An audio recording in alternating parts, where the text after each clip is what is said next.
Hey everybody, it's us again here at the Cock and Block. This is Josh Co, and we're going to be doing my top 10 favorite comedians. This is going to be a little bit of a different video.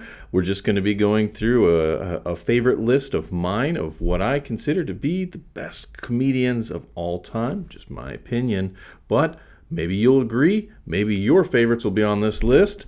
Let's find out next here on the Cock and Block. Cock and Block.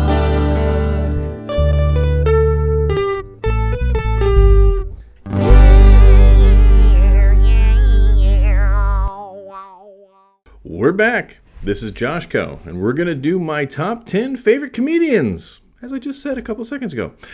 I'm not alone, though, even though I look alone. This is my list, but Matt Ban is still here. He's running the controls, so he's the man behind the screen today. But he'll still be helping me here, and we'll be looking at my top 10 favorite comedians of all time. Will you agree with my list? We'll see. Ready, Matt Ban? Let's start out with number 1. Who's at the bottom, number 10 on my list? Well, it's Kyle Dunnigan. And the reason he's on the bottom of the list is maybe because he's the one I've discovered most recently. And about 2 years ago, I started watching this show called The Kyle Dunnigan Show, or KDS. He had a show called Craig News Live, I believe, CNL, and I love his character Craig. He does it in stand-up, and he also does it in the show Reno 911. He's done it on Cranky Anchors and other places, and it's just a hilarious bit that he does that I really kind of fell in love with.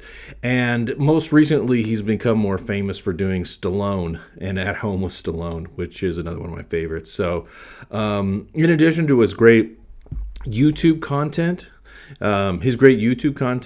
you also have his stand-up, which he actually uses a laptop and interposes the faces of the characters he does live in concert, which I think is crazy. He does a great Joe Biden. His Joe Biden is hilarious.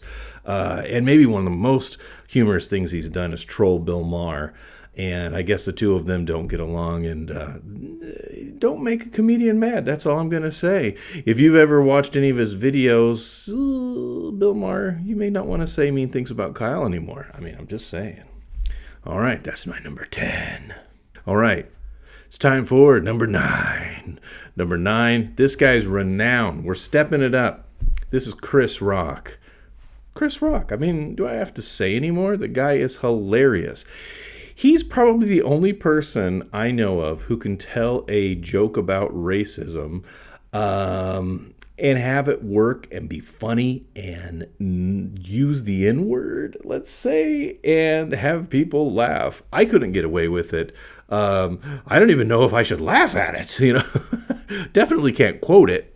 But it's hilarious. It's one of the best little routines I've seen of all time. I mean, and it definitely rings true while being lighthearted, and also, I think, kind of just being the most clever way of expressing feelings about that particular topic, which is very sensitive, but he does it masterfully, and that's why he's my number 9. Love me some Chris Rock. All right, number 8. He's legendary. Yeah. Legendary. Robin Williams. Robin Williams is the man of 1,000 voices, and he can rattle them off, I mean, like a machine gun, just one after the other after the other. You never know what he's going to do with his very frenetic, just crazy performances that he does, but you love him. Gone Too Early. We love him. Rest in peace, Robin. You were gone too soon. We loved all of your acting performances, and we loved every movie and cartoon voice you did. But ultimately, the place that I loved him the most was on stage. That's why he's my number 8 best stand-up comedian of all time. Number 7, I found Steve Martin mostly in my theater experience when I was first starting college. My freshman year, I found a book by Steve Martin, and it was kind of theatrical sketches that he had done, and I had used some of the ones that he wrote in my audition pieces and just in some of my improv classes. But they were just genius. It was the most genius writing I'd ever heard. And then when I went and actually saw his stand-up, I mean, like, seeing the genius on paper and then seeing it before you in performance being perfected was like, I don't know, life-altering kind of a thing to see. Steve Martin is a genius. He's wonderful. And I know everyone probably knows him more for movies and maybe his hosting on Saturday Night Live, but ultimately my favorite place to see Steve Martin is stand-up. That's why he's my favorite. Number 7. Number 6. Okay, so now we're going into kind of a different territory of people who aren't maybe as mainstream famous, but are like amazing if you are a actual lover of comedy. If like you're really deep into comedy and you watch a lot of stand-up, then you'll know the name Stephen Wright. Stephen Wright is the king of one-liners. I think there may be only one guy better. And you might agree. I don't know, Matt. There's maybe one guy better at one-liners than Stephen Wright. Is that guy on your list? Oh, yes, he's on my list. Of course he is. Right, but right. This is the person... He's number 2. I agree with that. He's the person that has the best absurdist jokes of all time.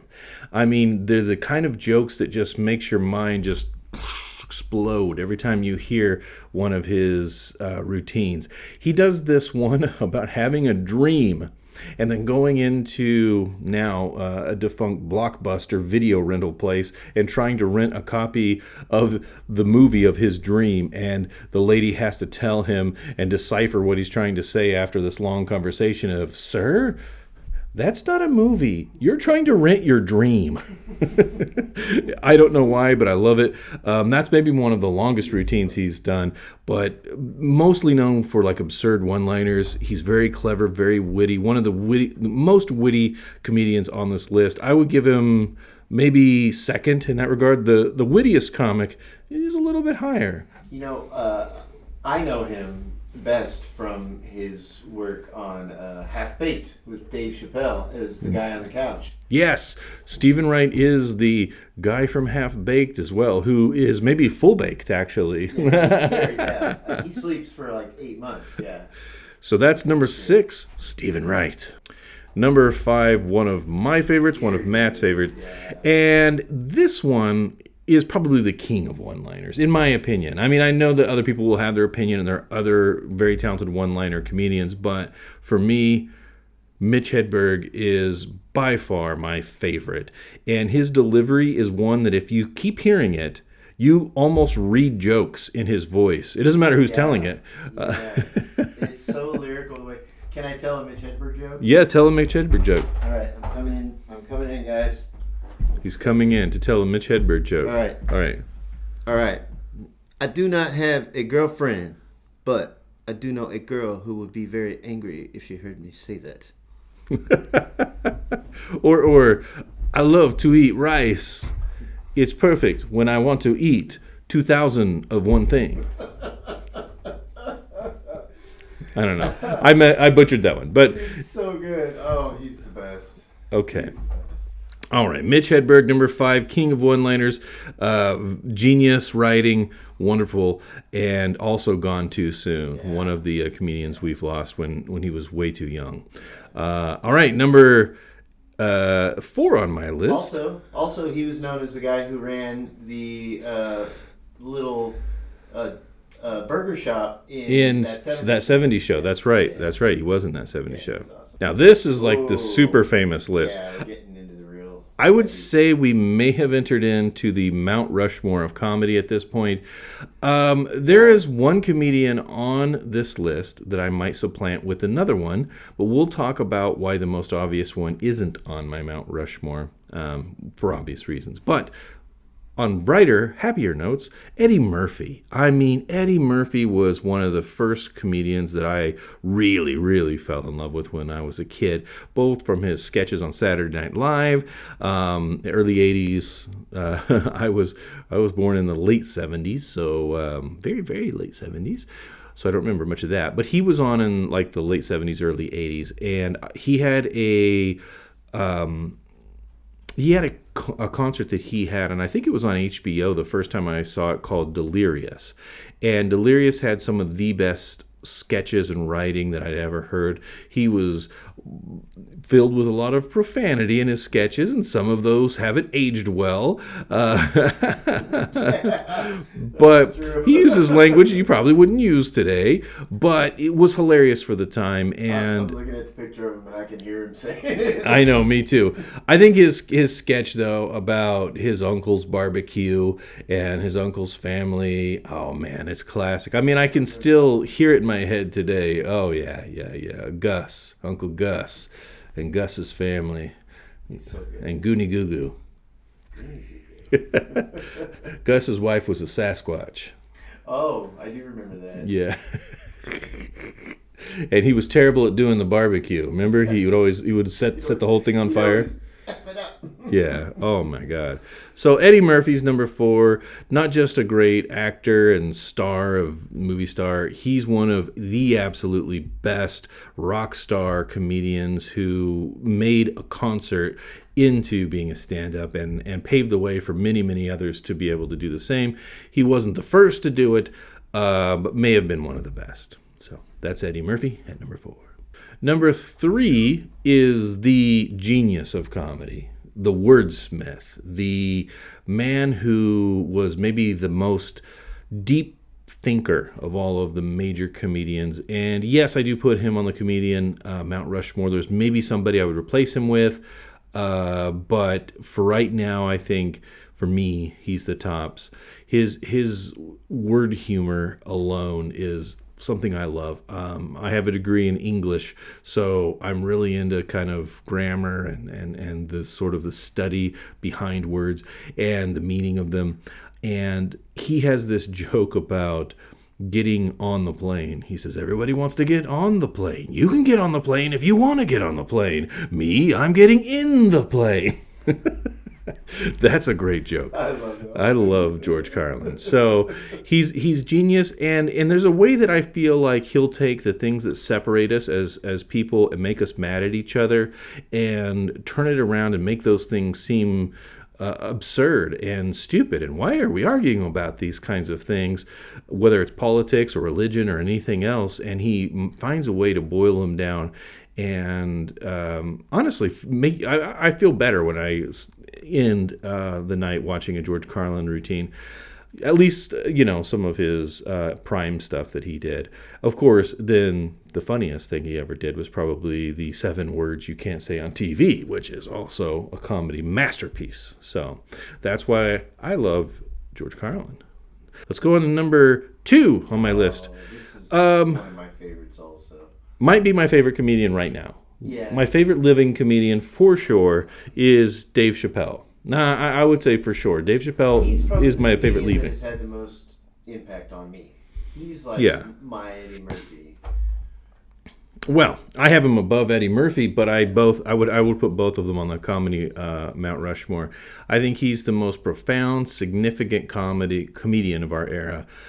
He says things that need to be said. He says them in an intelligent, thoughtful way, and honestly, I don't know that there's anyone better at making jokes than he is, and he can do it on the fly. He has this routine of somebody like shouting something up to him from the audience, and to prove that he's the best joke teller of all time, he'll tell a joke about it, and then he goes on with his routine. He doesn't tell the punchline until the very end. And man, he lands that punchline like nobody else. I don't want to ruin it in case you've never seen this particular comedy special.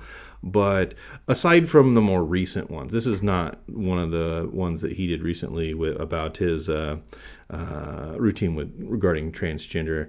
His friend he had, Daphne. Not talking about that one. I don't remember the name of it. Oh, it slipped my mind. But that's a really good special too. It's not for everybody, but Dave Chappelle's routines in general are some of the best. And the Chappelle Show. Oh my God. Best comedy sketch show I've ever seen. I love Key and Peele. I love Kids in the Hall. Yeah, I love really Little Britain. I love. So many good ones. There's so many good ones, but for me, Fridays. Fridays. With, Oh yes. You're not talking about the Ice Cube show movies. No, You're talking about Fridays with starring Larry David and that group. Michael Richards is in it. Yeah, that's a great show, Fridays. But anyways, more famous because Andy Kaufman had a weird interaction on that show than anything. But still, back to Dave Chappelle. I think the first time I saw him was on The Nutty Professor, being the comedian that ends up getting roasted by Eddie Murphy. So those two have a bit of a history there too, and a good one. And I think they're both hilarious comedians. Love them both. So those are my number one, two. So my number one, the best comedian in the world of all time, and he has to be number one, Richard Pryor. When I was a kid, my uncle had Richard Pryor on 8-track. Those little square things that just stick in one of those old players. And I had to sneak down into the basement and stick them in and hit play to listen to them. Actually, that was... The basement one was not my uncle's house. That was at my friend's house, and it was at his grandpa's basement. But anyways, the point is, you snuck around a lot. I snuck around to listen to Richard That's Pryor. hilarious. But I remember listening to Richard Pryor 8-tracks, and he was the most hilarious comedian of all time. When you're a kid, you know, who's kind of at that adolescent point or pre-adolescent point, and you hear the Mudbone routine about the two guys on the bridge, oh, you cannot help but bust up laughing at that one. It's cold too. That's all I'm going to say. If you've heard it, you know what I mean. Brilliant storyteller. There's jokes I can't tell or repeat because it's kind of inappropriate for me to do, but go listen to all of them. Listen to the record that has the Exorcist sketch on it, the one that talks about Dracula, and anything that he's done is pretty good, as well as his famous stand-ups that he's done live that you can see. There's quite a few of those. But number one is Richard Pryor. I think we all know he's maybe the one person who can make a joke about everything. So lastly on my list is a dishonorable mention, and this is somebody, honestly, who is so good that he should be on the Mount Rushmore of comedians, and that's Bill Cosby. Bill Cosby is the best storyteller of all time for anybody. No, he is. And the problem is he's so good creating characters and stories that I think he created himself. I think he created a version of himself that became our America's dad. Yeah. I grew up watching that with my family. Dr. Cosby was this character. Whether he's actually a doctor or not is under a bit of debate, you know, whether it's actually honorary degrees that he got due to the money he made. We know he had a bachelor's degree, and then the master's and the doctorate, which was honorary, were based on things that he had published. So, anyways. But Bill Cosby, obviously with the sexual harassment things, is the reason he's not going to be on my Mount Rushmore, okay? So our honorable mentions are a list of people who I think you should check out. Each one of them, if you haven't already. You know these people. But just in case you haven't, here are the names that are on my honorable mentions list. Jim Carrey, Red Fox. Don Rickles, Joan Rivers. Phyllis Diller, Ricky Gervais. Bernie Mac, yeah, all right. Russell Peters, Martin Lawrence, Steve Harvey, Bill Burr, Kevin Hart, right?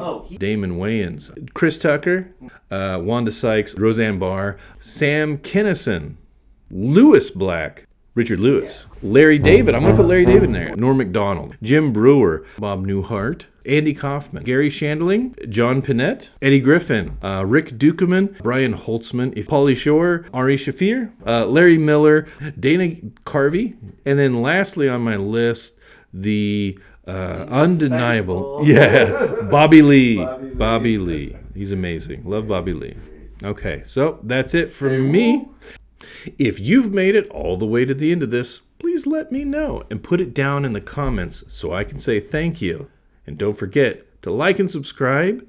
You can gently touch the bell to get our notifications. Smash it, but only with consent. And we'll see you here next time on the Cock and Block.